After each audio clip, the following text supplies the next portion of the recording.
It seems incredible to think that in 1975, One Flew Over the Cuckoo's Nest was one of the top 10 box office money-making films of all time.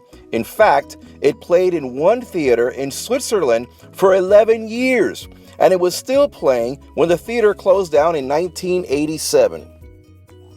It's a simple story. An aggressive man gets put into a mental institution. He notices how the head nurse abuses the patients, and he decides to get the men to stand up to her. So he organizes a basketball game, takes them fishing, defies the nurse, makes pretend they're watching a World Series game. He holds a night party with booze and girls, and he tries to give men back their manhood, their individuality. Well, of course, the head nurse is not just going to sit there, so she strikes back. She punishes him severely. And the other patients, they fall apart like collateral damage. And basically, that is the whole story. Chaos versus order. Conformity versus rebellion. Yet the movie, like the book it was based on, became a classic. It is one of the few films to win top awards at the Academy Awards. The top 5: Best Picture, Best Director, Best Writer, Best Actor, and Best Actress. Yet, the writer of the novel that the movie was based on, Ken Kesey, never saw the movie. He didn't like the changes that the director made on his story, so much so that whenever the movie came out on TV, he changed the channel, and when he passed away in 2001, he still hadn't seen it. Let's discuss the writer first. Ken Kesey grew up in the 1950s. While he was a student at Stanford University, he volunteered to participate in an experiment to try a new medication that was supposed to cure mental illness. It was supposed to make the mind sharper. Well, it turned out that the people that were conducting the experiment were of the CIA, and the medication they were giving out was LSD. The purpose wasn't to cure mental illness, it was to control you, to keep you insane, to break your spirit if you were being interrogated. And if you think it's shocking that the United States government would use its citizens as guinea pigs, look it up. It was part of a project, Project MK Ultra. Google it. Well, Ken Kesey, who had never had a beer before, now started taking LSD as a recreational drug. He got a job in a part-time job in a state mental institution where he stole the LSD. His experiences there inspired him to write One Flew Over the Cuckoo's Nest, and it was published in 1962. It was banned in many high schools, and this added to its appeal. Time magazine placed it among the top 100 best novels of the 20th century. Now, in the book, the protagonist was a Native American called Chief Bromden. He was a World War II veteran who came home to see his white mother belittle his father into selling his land to the government, to the white man, so they could build a dam. His father died of alcoholism, and Chief Bromden ended up hallucinating and depressed in a state hospital. And there he meets Randall McMurphy, a veteran of the Korean War, who had helped men break out of a POW camp. He was a war hero, but then he got into fights, and when he got involved with a girl who had lied about her age, he gets arrested for statutory rape and ends up in the hospital. The film never mentions that they are war veterans. If it did, it could have been a commentary on how the government uses up our veterans, and when they suffer post-traumatic stress disorder, just locks them up.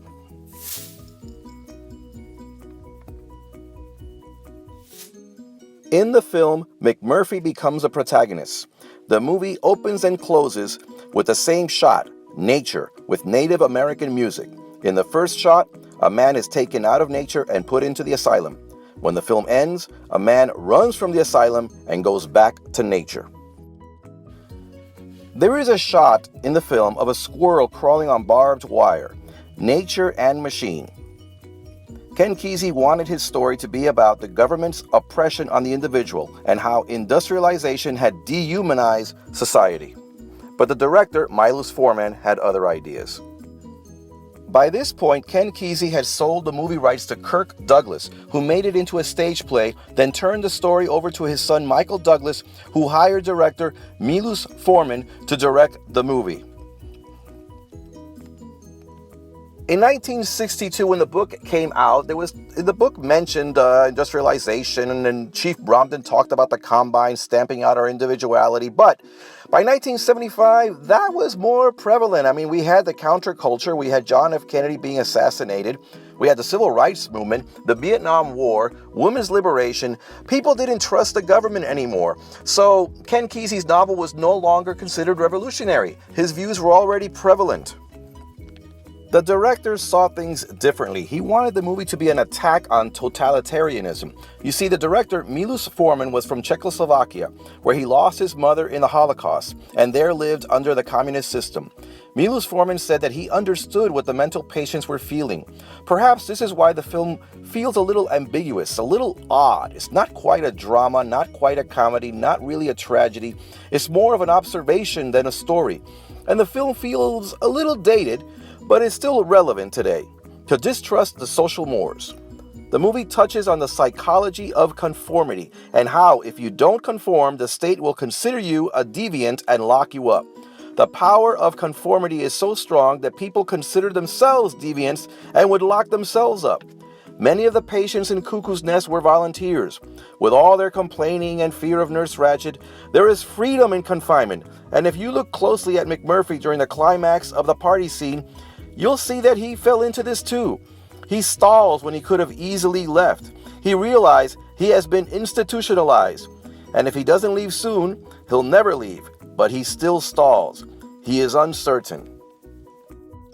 In the United States, before 1950, there were about 50,000 lobotomies performed and many more electric shock treatments.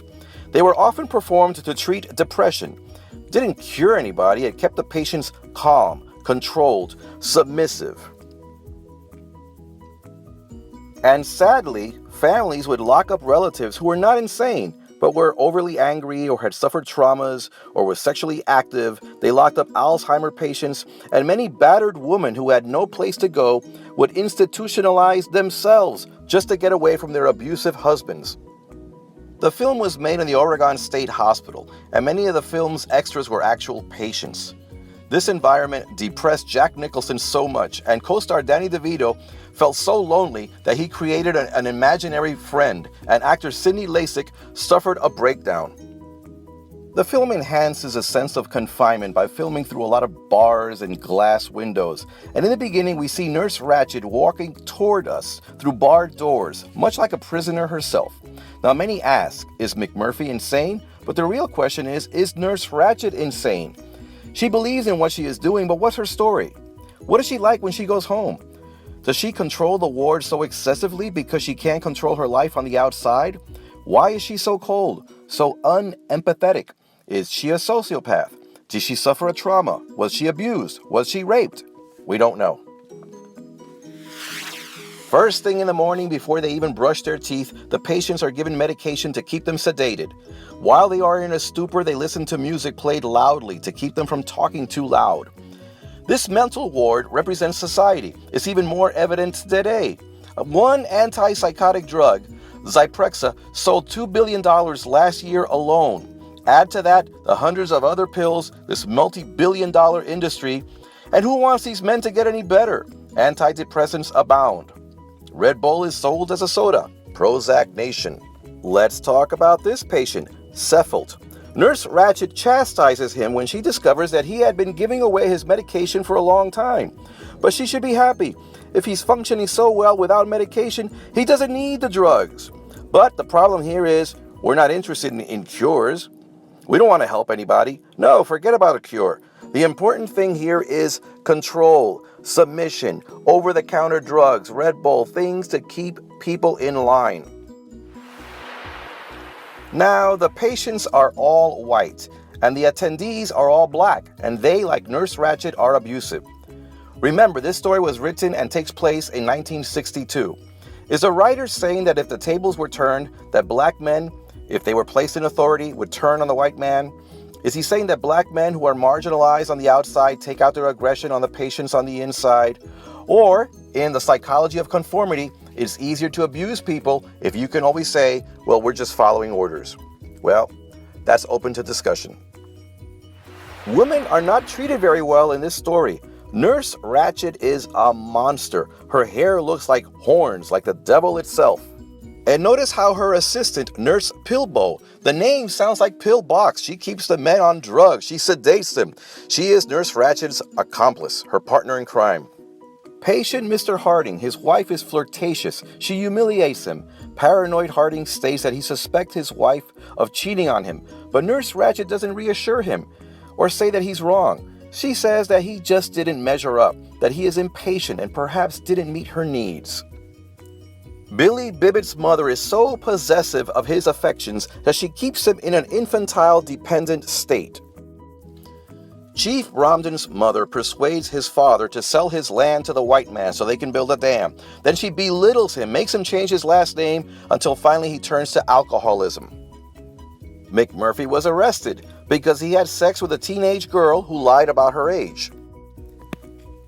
The Asian nurse in the other ward is soft-spoken as she sweet-talks and soothe-talks the men to lie down so she can give them electric shock therapy.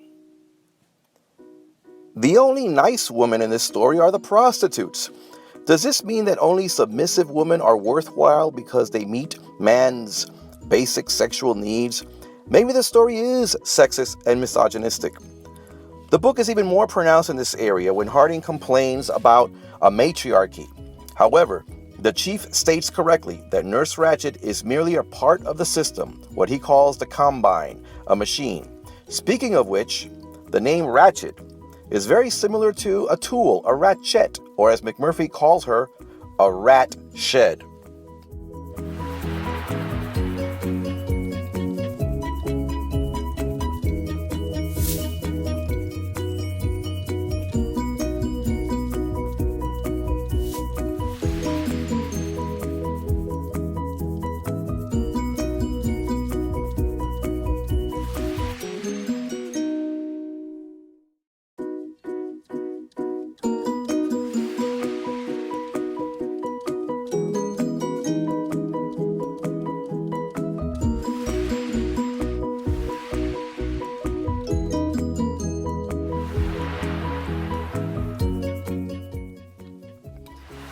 In the film, the patients and the nurses and the attendees all dress in white, demonstrating a false sense of equality. As each man gains some sense of individuality, he uses a different color. In this picture, you can see Cheswick holding a black jacket against himself, as if taking baby steps towards independence. In the next scene, he's more assertive, he's wearing it. And if you listen closely, you'll hear Jack Nicholson, or I should say McMurphy, praising Cheswick, saying, "Nice shirt, Chesaroo." At the end of the film, McMurphy calls Cheswick by his first name, Charles. Cheswick has obtained manhood. And speaking of names, in one funny instance, when Nurse Ratched calls McMurphy Randall, he answers back with her first name, Mildred. McMurphy loves sexual freedom and sexual expression. While Nurse Ratched disapproves and seems frigid, she doesn't approve of his bawdy humor. If you look at Nurse Pillbow, she looks at McMurphy with fear, but at times with a little intrigue. What's going on here? Sex is universal, but it's one of the most divisive topics in our society. It's either hushed up or overblown, embraced or feared. So who is right? Free-spirited McMurphy or repressed Nurse Ratched? Neither. There is no right. Each individual must make up his own mind. And when McMurphy faces off with Nurse Ratched, there is collateral damage. McMurphy probably thought that sex would be like therapy for Billy Bibbit, but Billy is not ready for a relationship. He's not capable yet. On the other hand, Nurse Ratched condemns him so harshly and frightens him so much that there are tragic circumstances. So, is sex dangerous? It can be. But this can very well be because of society's over-restrictions, because of its over-permissiveness.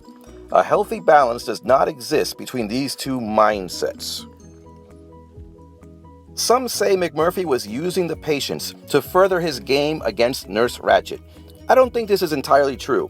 He seems to care very much about the men, and he could have made things easier for himself. His game turns serious without his knowing it, and he realizes much too late that against Nurse Ratched, he's out of his league. He cannot beat the system. Nurse Ratched allows her overbearing need of control to completely overwhelm any sense of fair play. She may not have been evil at the beginning, but she certainly is evil by the film's end. Now, she believed she was doing the right thing, but she was corrupted by power and authority. She has become a tyrant. Studies have been made about conformity and how good people can do horrible things under the right circumstances. There are many, many Nurse Ratcheds out there. The film also leads us to question our world and how we treat those who are different. McMurphy flat out tells the men, and I quote, "What's the matter with you guys? You think you're crazy? You're not. You're not. You're not crazier than the average person out on the street, and that is it." 40% of prisoners have some kind of mental illness. Prescription drugs are more prevalent than ever. The psychology of conformance is so strong that despite independence thinking today, many people assert themselves only over the social media. We categorize people over conditions. One last thought. The water fountain. Now, this is really a hydrotherapy console, but that's a mouthful, so I'm just going to call it a water fountain. McMurphy says at one point he's going to pick it up and throw it out the window and escape. Well, he tries and he fails. It's just too heavy. This water fountain represents all the rules and regulations and social mores, but McMurphy is not able to pick it up and get rid of it. He's just not strong enough, I guess you could say. So, he is trapped. But wait, later on, somebody does pick up society's rules and regulations and controls and suppression, and he manages to throw it out the window and escape. So all is not lost. It's one big triumphant moment. Yes, we need rules, we need regulations, but if we become too complacent, well, the powers that be can become abusive. So we need these misfits to come in here and change things around. We need them. So, as the poster for One Flew Over the Cuckoo's Nest said in 1975, in this day and age, who needs people like McMurphy? Everybody. This is Cool Talk.